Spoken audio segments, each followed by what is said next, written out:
Confidence is built through evidence, not affirmations. Listen, I went through a period in my life where I would watch a lot of self-help videos, let's say, all that stuff about law of attraction, manifestation. I would also read self-help books, and these things are good, especially self-help books. Reading's good. They used to say things like, stand in front of a mirror and tell yourself what you're going to be, who you are. You have to see yourself in this position, the position that you want, that successful position. You got to see it. And the main thing was about talking it into existence. Say it, And those things are cool. Let's say you stand in front of a mirror and say, I'm the world's best public speaker. But the last time you spoke in public, maybe it was a presentation at work. Your voice was shaking, you forgot your slides. Your brain registers that affirmation as a lie. I'll be honest with you. And then that's when you start to have that disbelief, because evidence is what our brain chemistry relies on. And that's the truth. You can create, don't get me wrong, you can create, because we were made in God's image and God said, let there be. And he said, I am. Those are key words, yes. But you also have to take the action to create the evidence for it to start being believable. True confidence isn't an emotion out of thin air. It's like a prediction engine based on data. This is data in your own body, data in your own system, data in your own brain. Your brain gets more confident the more evidence it gathers. So if you notice, we start a lot of things with not much confidence. So if you don't know how to do something, you're not going to be confident about it. But every time you do, you have small wins, like maybe you cross a milestone or you do something, you get better, confidence grows. And the only reason why that confidence is growing is because there's data. You've now got data. So last week I did it and it wasn't too bad. And then I got better and I got better and I got better. And now I'm the best at this. I'm the best. See that? That's confidence. That's there now. You're the best. Based on historical data. Do you understand what I'm saying? It says like going gym. A lot of people, when they've never been in a gym, a lot of people are like, yeah, I don't want to go gym. I don't want to embarrass myself. There's no data to say that you know what you're doing in the gym. You go gym now. You start learning how to use the machines. Maybe you get a personal trainer. At first, you're a bit sloppy, running out of breath quickly, can't lift anything heavy. And then through these repeated actions of you going back there, you're building that confidence and you're building that data.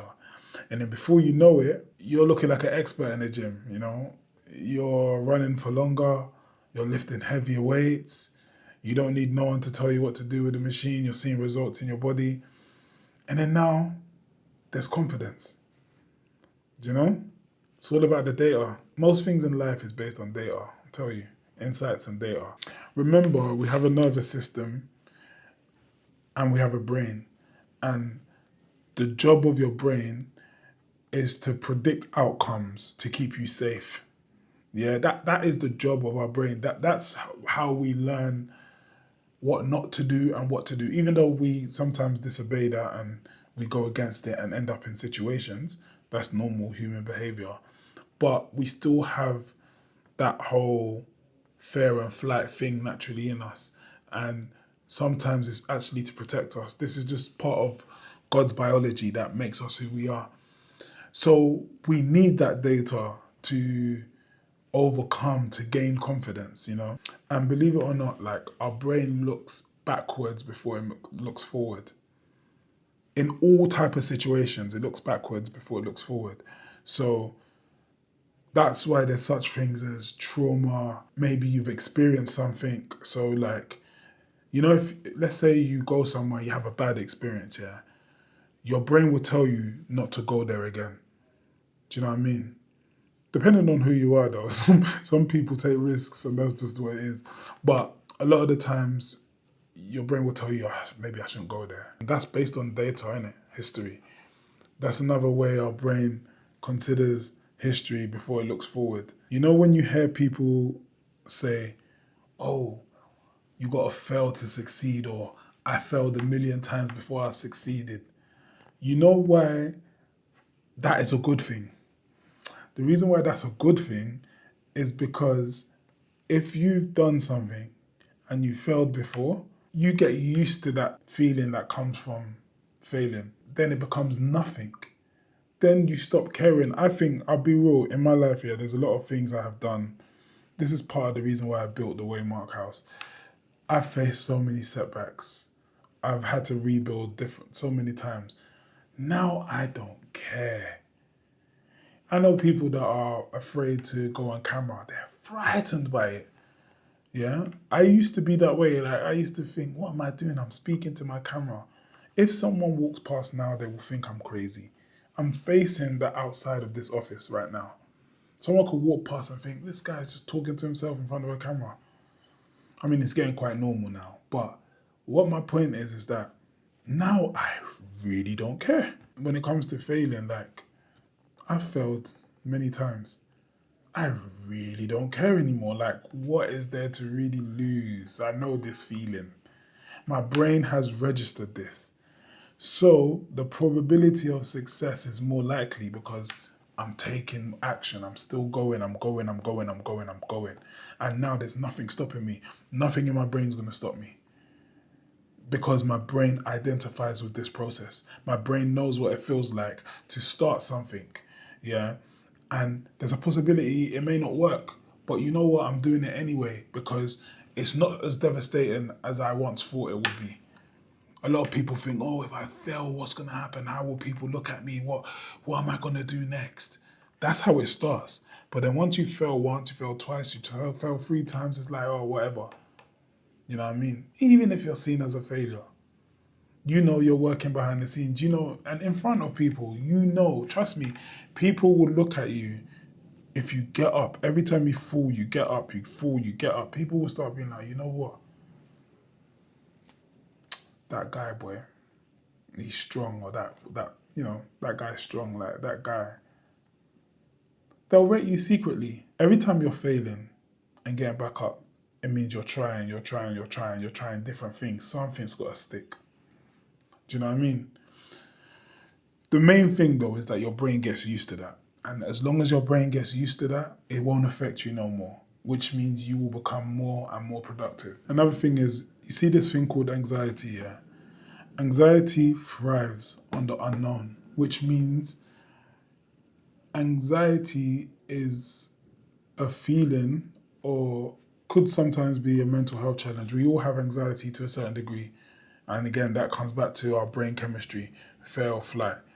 Well, it's kind of like our brain protecting itself, or protecting us, sorry. It thrives on the unknown. So affirmations mask that with wishes. It's like, I'm going to do this, I'm going to do that. But the anxiety is still there. Do you get what I'm saying? But you know what? Evidence replaces that because it no longer has to be unknown. If you've done it before, you now know, okay, I've done it before. It wasn't so bad. Do you get what I'm saying?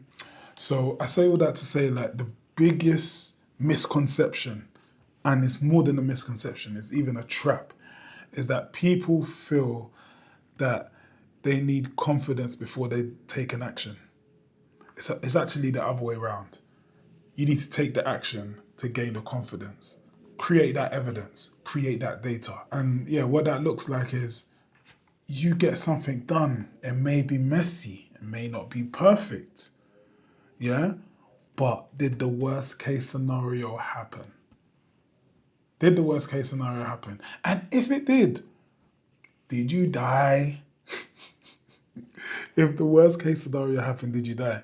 If you can live another day, you live to tell another story. Get back to the drawing board. So stop trying to think yourself into a new way of acting. Act yourself into a new way of thinking. And if you need help with that, I'm offering private mentorship. You can access that by going into my description, and there's a link right there. That one is for a small fee because I've been training for this. You know what I mean?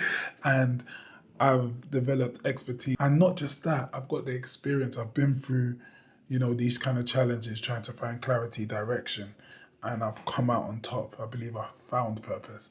So let me help you with that. If that route is not for you, I'm also offering workshops.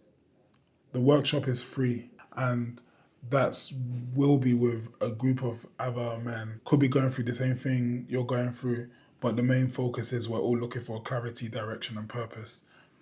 You can access that in the link below as well in the description. Just sign up and we'll get back to you with dates of the workshop. It's going to be talk about real transformation here, yeah? And lastly, I also have resources on that page. So if you do go through the free workshop link, that will lead you to the Waymark Foundation. And the Waymark Foundation has loads of resources there to help you as well. If you're going through any challenges and you just need that push, practical, not motivation, practical. I also have an ebook called Finding Your Path that's in the description as well. You can download that for free. You know what I mean? And trust me, I'm telling you, it will help you in your transformation. Thank me later. Very practical. Okay? Talk about all the steps that helped me. And I'm not joking. It will help you. So yeah, other than that, like, subscribe, comment, and I'll see you on the next one.